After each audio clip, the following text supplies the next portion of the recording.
Good afternoon, student.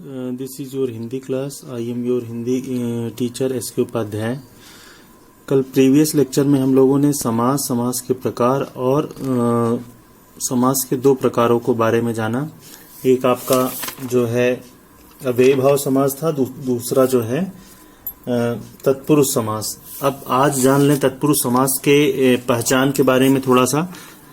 समास विग्रह के समय जब का, की, के, को, के लिए, से, पर, में आदि कारक चिन्ह दिखाई पड़ते हैं तो वहां तत्पुरुष समास प्रायः पाया जाता है।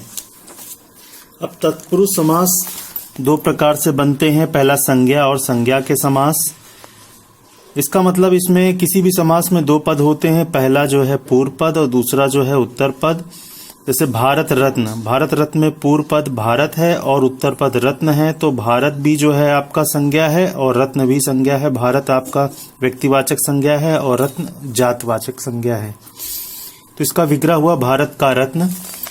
दूसरे प्रकार से तत्पुरुष समास बनता है संज्ञा और क्रियामूलक शब्दों के समास से। इसका मतलब जो पूर्व पद है वो संज्ञावाचक होता है और उत्तर पद क्रिया मूलक होता है। जैसे हस्त लिखित, तो हस्त आपका संज्ञा हो गया और लिखित आपका क्रिया हो गया और इसका विग्रह हो गया हस्त द्वारा लिखित।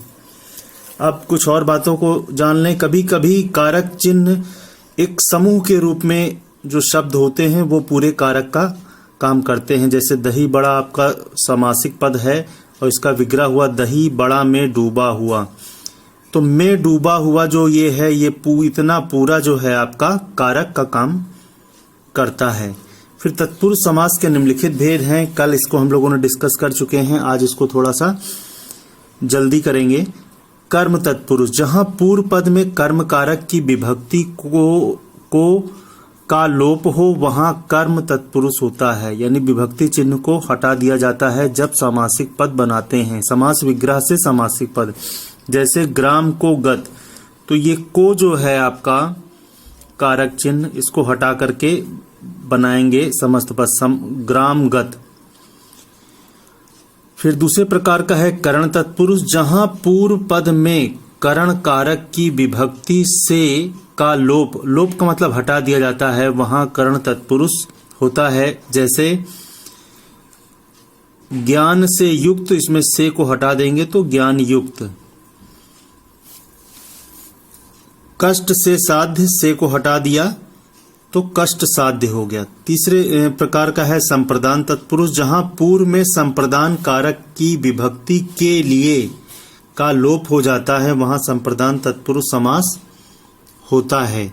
जैसे रसोई के लिए घर, यानी घर किसके लिए है, वो रसोई के लिए, तो के लिए को हटा करके समासिक पद बन गया। क्या समासिक पद दिया है, इसका विग्रह रसोई के लिए घर। अगला है अपादान तत्पुरुष, जहां अपादान जैसे कारक भी पढ़ते थे तो एक चीज दूसरे से अलग होने का भाव होता था, तो वही भाव यहां भी होता है। जहां समस्त पद बनाने पर अपादान की विभक्ति से अलग होने का भाव का लोप हो जाए, वहां अपादान तत्पुरुष समास होता है। जैसे गुणहीन, गुण से हीन, यानी जिसके पास गुण ना हो।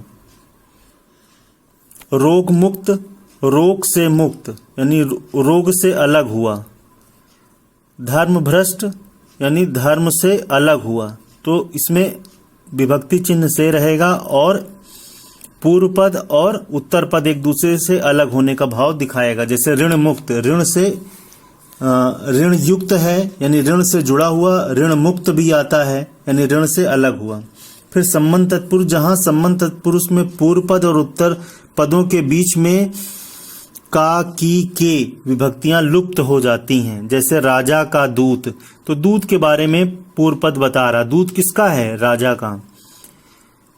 राम भक्ति, भक्ति किसकी हो रही है, राम की। घुड़दौड़, दौड़ किसकी है, घोड़ों की। यानी एक दूसरे के बीच, यानी संबंध को पूर्व पद और उत्तर पद में संबंध को व्यक्त जब करता है तब उसे संबंध तत्पुरुष कहते हैं। फिर है अधिकरण तत्पुरुष। अधिकरण तत्पुरुष में दोनों पदों के बीच में आए अधिकरण कारक की विभक्तियों में पर का लोप हो जाता है। जैसे आप बीती, आप पर बीती, पर जो है दिखाई पड़ रहा है। देशाटन, देश में अटन। पुरुषोत्तम, पुरुषों में उत्तम। उत्तम कौन है? जो पुरुष। नन्य तत्पुरुष जिस समस्त पद में पहला पद ना या नहीं का भाव प्रकट करें वहां नन्य तत्पुरुष समास होता है। जैसे अयोग्य, अयोग्य का मतलब जो ना योग्य हो। असत्य का मतलब जो सत्य ना हो। असंभव, जो संभव ना हो। अनादर, ना आदर। अनिच्छा, ना इच्छा। अन्याय, ना अन्याय। अधर्म, ना धर्म। अज्ञान, ना ज्ञान। फिर तत्पुरुष समास के उपभेद। तत्पुरुष समास के उपभेद। तत्पुरुष समास के दो उपभेद होते हैं। पहला द्विग समास और दूसरा कर्मधारय समास। अब द्विग समास की परिभाषा को समझ लें। जहां समस्त पद के पूर्व पद में संख्यावाचक, संख्यावाचक का मतलब कोई नंबर हो गया, कोई गिनती होगी, संख्यावाचक विशेषण होता है तथा उत्तर पद, उत्तर पद का मतलब बाद वाला पद प्रधान होता है, वहां द्विग समास पाया जाता है। अर्थ की दृष्टि से यह समास समूहवाची होता है। समूहवाची का मतलब ग्रुप में होता है। जैसे तिरंगा, तो इसमें 3 रंगों का ग्रुप को बताया जा रहा है। तो पहला पद जो है 3 जो है वो संख्यावाची है और 1 से ज्यादा रंग है। चौराहा, तो 4 जो है आपका, इसका विग्रह करते हैं तो 4 राहों का समाहार। तो 4 क्या हो गया? संख्यावाची हो गया। और इसमें 1 2 3 नहीं 4 का यानी ग्रुप है। सप्ताह, 7 दिनों का समाहार, तो 7 संख्यावाची हो गया और 1 2 दिन नहीं 7 दिनों की बात हो रही है। नवरत्न, 9 रत्नों का समाहार।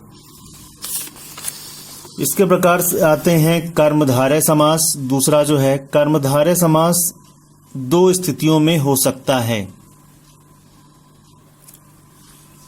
विशेषण और विशेष की स्थिति इसमें पाई जाती है और उपमेय और उपमान की स्थिति पाई जाती है।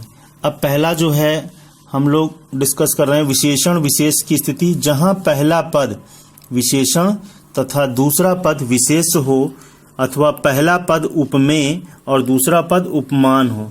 उपमेय उपमान का मतलब तुलना का भाव होता है, वहां कर्मधारय समास पाया जाता है। एक आपको और तरीका बता देते हैं कि कर्मधारय समास में अगर हम कैसे करके प्रश्न करते हैं और हमें उत्तर मिल जाता है तब भी वहां कर्मधारय समास पाया जाता है। जैसे नीलांबर है, इसमें नीला जो है आपका क्या हो गया? विशेषण, और अंबर क्या हो गया? विशेष से हो गया।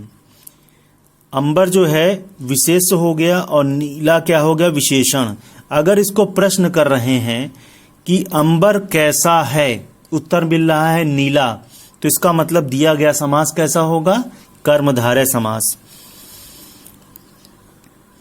महाराजा, महाराजा ये उत्तर पद से प्रश्न बनाएंगे। अब जैसे दुष्चरित्र, चरित्र कैसा है? दुष का मतलब बुरा, तो इसका मतलब ये भी समास कैसा है? आपका कर्मधारय समास। पीत वस्त्र, वस्त्र कैसा है? पीला, और इसका विग्रह करेंगे तो पीला है जो वस्त्र, तो ये भी बता रहा है कि आपका कर्मधारय समास है। दूसरा है अध खिला, कैसा खिला है? अध का मतलब आधा खिला हुआ है। नील कमल, कमल कैसा है? नीला, तो ये भी आपका कर्मधारय समास। कंठ, नीलकंठ, कंठ कैसा है? नीला, तो ये आपका क्या हो गया? कर्मधारय समास। फिर दूसरी स्थिति को समझ लें, उपमेय और उपमान की स्थिति। जैसे नयन कैसा है? कमल के समान, कमल के समान नयन। लौह पुरुष, पुरुष कैसा है? लोहे के समान। चरण कमल, चरण कैसे हैं? कमल के समान। देह लता, देह कैसी है? शरीर कैसी है? लता के समान। विद्याधन यानी विद्या रूपी धन, विद्या की तुलना किससे की जा रही है? धन से। स्त्री धन, स्त्री रत्न, स्त्री की तुलना रत्न से की जा रही है। तो जहां तुलना की भाव होता है वहां भी आपका कर्मधारय समास होता है, और वो स्थिति कैसी होगी, उपमेय और उपमान की स्थिति। और इसमें आपको जो होमवर्क करना है वो आपको कर्मधारय समास की परिभाषा लिखना है, और उसमें 2 स्थितियों को बताना है, एक विशेषण और विशेष स्थिति वाला परिभाषा, और दूसरा उपमेय और उपमान वाली स्थिति की परिभाषा का, और दोनों का आपको एग्जाम्पल यानी उदाहरण भी लिखना है किसमें, होमवर्क की कॉपी में। Thank you student.